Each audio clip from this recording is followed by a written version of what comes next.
Evening ரொம்ப மோசமாக இருக்குது. Morning 8 to 10 evening 6 to 8. அது வந்து நீட் கிடையாது. அதனால வந்து அதான் மெயின்.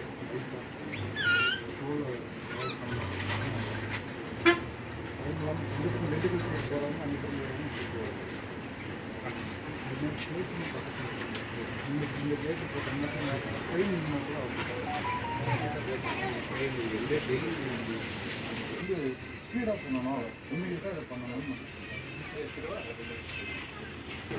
பூங்குடி பகுதியில் வந்து இந்த ரயில்வே கிராசிங் வந்து உங்களுக்கு மாலை நேரங்களே உங்களுக்கு ஹெவி டிராஃபிக் ஜாம் ஆகுது. உங்களுக்கு ரொம்ப வருஷமாக இங்கே வந்து இன்னொரு ரயில்வே பிரித்து வரணும்னு நிறைய பேர் கேட்டிருக்கிறீங்க, ஜனங்க கேட்டிருக்கிறாங்க. அதை நான் இந்த பகுதி எம்பி நாடாளுமன்ற எம்பினால உங்கள் கோரிக்கையை ஏற்று அதில் அமைச்சர் ரயில்வே துறை அமைச்சர் அஸ்வினி வைஷ்ணவ் அவர்கிட்ட பேசியிருக்கேன், ரயில்வே துறை அதிகாரிகிட்ட பேசியிருக்கிறேன். இன்றைக்கி அதுக்கு ஸ்பாட் இன்ஸ்பெக்ஷன் கிட்டத்தட்ட இது ஓகே ஆயிரும், சாங்ஷன் ஆயிரும். இன்றைக்கி ஸ்பாட் இன்ஸ்பெக்ஷன் வந்து நான் ரயில்வே துறை அதிகாரிகள் வந்திருக்கிறாங்க, பார்த்துட்டு நாளைக்கு மீட்டிங் இருக்குது. டிஆர்எம் டிவிஷனல் ரயில்வே மேனேஜர் மீட்டிங்கு நாளைக்கு நடக்க போகுது மீட்டிங். அந்த மீட்டிங்லேயும் யாருக்கும் அமைச்சர்கிட்ட அவர்கிட்ட கொடுத்த கோரிக்கையை ப்ளஸ் வந்து இது கண்டிப்பாக அதை வந்து செயல்படுத்தணுங்கிற அந்த இதை வந்து சீக்கிரமாக முடிக்கணுங்கிற ஒரு அந்த இதையும் கண்டிப்பாக நாளைக்கு அந்த மீட்டிங்கில் நான் பேச போகிறேன். நாளைக்கு மீட்டிங்குக்கு போகிறதுக்கு முன்னாடி இந்த பகுதிக்கு வந்து ஒரு ஆய்வு மாதிரி அதிகாரியோட ஆய்வு பண்ணிவிட்டு நாளைக்கு இதை வச்சு சம்மந்தமாக என்னென்ன விஷயங்கள் சொல்லணுமோ அதை கண்டிப்பாக நான் பேசுவேன். நான் இன்றைக்கி கிட்டத்தட்ட வந்து இரவு நேரங்களில் 25 ட்ரெயின் பாஸ் ஆகுதான், பகல் நேரத்தில் 20 ட்ரெயின் பாஸ் ஆகுதான். அது மாத்திரம் இல்லாமல் இங்கே திண்டுக்கல் மதுரை 2 தேசிய நெடுஞ்சாலைக்கு இணைப்பு சாலையாக இருக்குது இந்த இது. ஸோ அதுவுமே இது ரொம்ப முக்கியமாகுது. 4 வருஷங்கள் ஆக ஆக ஆக இன்னைக்கு மிகப்பெரிய பிரச்சனையாயிருங்க, உங்களுக்கு போக்குவரத்து பிரச்சனையாயிரும். அதனால் இது போக்குவரத்து நெரிசல் மற்றும் இந்த பகுதி மக்களுடைய நீண்டகால கோரிக்கையை நிறைவேற்றுவதற்காண்டி இந்த பூங்குடி இந்த கிராமத்தில் இங்கே இருக்கிற ரயில்வே கிராசிங் வந்து ஒரு ரயில்வே ஓவர் பிரிட்ஜ் கண்டிப்பாக என்னோட இதில் வந்து கண்டிப்பாக செஞ்சு கொடுத்துருவேன்னு நான் இன்றைக்கி சொல்லியிருந்தேன். சரிங்களா? அது பார்க்கறதுக்கு சொல்கிறதுக்காண்டி வந்தால் நீங்களும் ஜனங்கள்கிட்ட இங்கே இருக்கிற ஜனங்கிட்ட எல்லாம் சொல்லுங்கள். எம்பி வந்தார், துறைவேக்கு வந்தார், இங்கே ரயில்வே பிரிட்ஜ் சம்பந்தமாக பேசியிருக்கிறார், அமைச்சர்கிட்ட பேசியிருக்கிறாரு. இப்போ அது அதிகாரிலாம் வந்திருக்கிறாங்க. இன்றைக்கி அவங்களாம் ஆய்வு பண்ணிவிட்டு நாளைக்கு மீட்டிங் டிஆர்எம் மீட்டிங் ரயில்வே மீட்டிங்கில் போய் இதை பேச போகிறாரு. கண்டிப்பாக இது சாங்ஷன் ஆயிரும் அப்படின்னு சொல்லியிருக்கேன். சாங்ஷன் ஆயிரும், கண்டிப்பாக இங்கே பிரிட்ஜ் வந்துடும் சொல்லியிருக்கேன். இன்றைக்கி ஜனங்கிட்ட சொல்லியிருக்கேன்.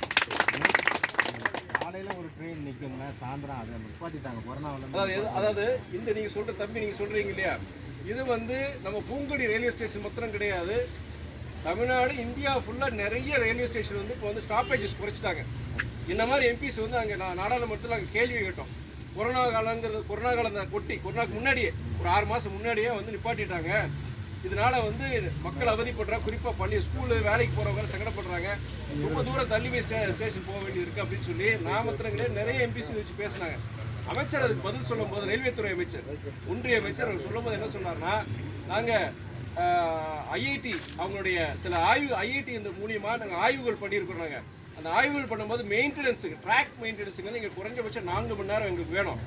அந்த 4 மணி நேரம் வந்தோன்னா இந்த மாதிரி ட்ரெயின் ஸ்டாப்பேஜஸ் நாங்கள் குறைச்சி பண்ணாதான் நாங்கள் அதை பண்ண முடியும். இல்லைன்னா உங்களுக்கு இந்த ட்ரெயின் ட்ராக்கில் விரிசல் வருது இல்லையா, அது வருது. நாங்கள் ஆய்வு பண்ணதுக்கப்புறம் இப்போ வந்து இந்த ஸ்டாப்பேஜஸ் எல்லாம் குறைச்சதுக்கப்புறம் இப்போ வந்து எங்களுக்கு வந்து ட்ராக் வந்து ரொம்ப அதாவது கிட்டத்தட்ட 50 விழுக்காடு மேலே குறைஞ்சிருச்சு. அதில் விபத்துகளும் நாங்கள் தவிர்த்துருக்கோம். அதனால் நாங்கள் இதை வந்து ஸ்டாப்பேஜஸ் வந்து நாங்கள் இது பண்ண முடியாதுன்னு சொல்லி மறுத்துட்டார். அதனால் அவர் ரொம்ப நம்ம ஆளுங்களாம் சொன்னாங்க, இது இல்லைங்க மிகப்பெரிய தவறுங்க எப்படி சொன்னாங்க. இல்லைங்க இதை ஆய்வு பண்ணி நாங்கள் பண்ணியிருக்கோம், ரிசல்ட்டு கிடச்சிருக்கு, அதனால் அதை மாற்ற முடியாதுன்னு சொல்லியிருக்கிறாங்க. இருந்தாலும் நான் எம்பியாக என்ன சொல்லியிருக்கிறேன்னா, அட்லீஸ்ட் வந்து பெரிய ஸ்டேஷன் திருவரம்பூர் ஸ்டேஷனு, அப்புறம் சமுத்திரம் ஸ்டேஷனு, இங்கேனாச்சும் அட்லீஸ்ட் ஒரு ட்ரெயின் 2 ட்ரெயின் நிப்பாட்டுங்க. ஏன்னா அங்கே தொழிற்சாலைகள் இருக்குது, கல்வி நிறுவனங்கள் இருக்குது, தயவுசெய்து சொல்லி அமைச்சர் சொன்னதுனால நான் இந்த மாதிரி தனிப்பட்ட முறையில் பேசும்போது கண்டிப்பாக பரிசீலனை பண்ணுறேன்னு சொல்லியிருக்காரு. ஆனால் இந்த மாதிரி 2 சின்ன ஸ்டேஷன்லாம் அவங்க பண்ண முடியாதுன்னு சொல்லிட்டாங்க. அது இப்போ நான் சொல்லிட்டு போகலாம், சொல்கிறேன்னு அது நடக்காதுன்னு நான் சொல்லிடுறேன். நான் பாலம் நடக்கும், அது நடக்காது. அதே நேரத்தில் நம்ம தொகுதியில் பொறுத்து திருவரம்பூர் சமுத்திரம் போன்ற ஸ்டேஷன் பொறுத்த வரைக்கும் அங்கே நான் கேட்டிருக்கேன், அங்கேனாச்சும் எனக்கு ஒரு ட்ரெயின் 2 ட்ரெயினாக நிற்க வைங்க அப்படின்னு சொல்லியிருக்கிறேன். அமைச்சரும் சரின்னு சொல்லியிருக்காரு, கண்டிப்பாக பரிசீலனை பண்ணணும்னு சொல்லியிருக்கிறாரு.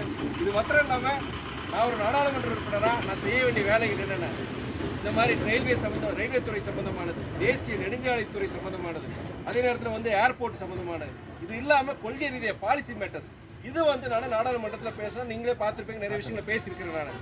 இப்போ உங்களுக்கு தேசிய நெடுஞ்சாலை விஷயமா உங்களுக்கு எல்லாருக்கும் திருச்சியுடைய 15 வருட கோரிக்கை ஜி கார்னரில் வந்து ஒரு சர்வீஸ் ரோடு கேட்டு, அதுவே ரயில்வே துறை அதிகாரிட்ட ரயில்வேஸோட இடத்துல அது இருக்குது, அந்த இடத்த வந்து ரயில்வேஸ் கிட்ட பேசி அந்த இடத்த அவங்களும் நாங்கள் கொடுக்குறேன்னு ஒரு வாக்குறுதி கொடுத்துருக்குறாங்க.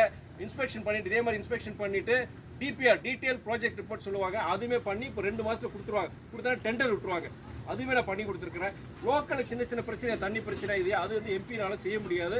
நான் இங்கே இருக்கிறப்ப வந்திருக்கிறேன்னா நீங்கள் சொன்னீங்கன்னா நான் எம்எல்ஏ கிட்ட மந்திரி கிட்ட நான் சொல்ல முடியும். அதனால் அவங்களுடைய நேரடி பார்வை நான் அதில் தலையிட முடியாது. ரயில்வே சம்பந்தமானது, தேசிய நெடுஞ்சாலை சம்பந்தமானது, இல்லை ஏர்போர்ட் சம்பந்தமானது, இது மாதிரி விஷயங்கள் நான் பேசுகிறேன். அவங்களுக்கான நான் செய்யறதுக்கு நான் தயாராக இருக்கேன். என்னோட எம்பி நிதி பார்த்தீங்கன்னா ரொம்ப சுருக்கம் தான். எம்எல்ஏக்கு பார்த்தீங்கன்னா 3 கோடி கிடைக்கும் வருஷத்துக்கு. நமக்கு வந்து 4 மொத்தமே எனக்கு வந்து ஒரு தொகுதிக்கு சட்டமன்ற தொகுதி பிரிச்சுன்னா 80 லட்சம் தான் எனக்கு. அந்த 3 கோடி வச்சுட்டு எம்எல்ஏக்களால சரியாக செய்ய முடியாது. அப்படி இருக்கும்போது எனக்கு அந்த 80 லட்சம் ஒரு தொகுதிக்கு வச்சு நான் பெரும்பாலும் பண்ண முடிஞ்ச வரைக்கும் சில கிராமங்களில் ரேஷன் கடையா, இப்போ அங்கன்வாடியா, இல்லை வந்து உங்களுக்கு வந்து அந்த ஊரில் உப்பு தண்ணி இருக்கா, அப்புறம் அந்த ஆர்ஓ பிளான்ட் போட்டதா, இது மாதிரி விஷயங்களுக்கு நான் எல்லா இடங்களும் நான் பண்ணிட்டு இருக்கிறேன். முடிஞ்ச வரைக்கும் நான் பண்ணிட்டு இருக்கிறேன். இந்த மாதிரி விஷயங்கள் தொடர்ந்து உங்களுக்கு ஒத்துழைப்பு நான் உங்களுடைய எம்பி நிறைவேற்றுன்னு சொல்லிட்டு என்னுடைய கடமை நான் கண்டிப்பாக நான் வரனால நிறைவேற்ற பாடுபடுவேன் சொல்லி நான் தெரிவிக்கிறேன்.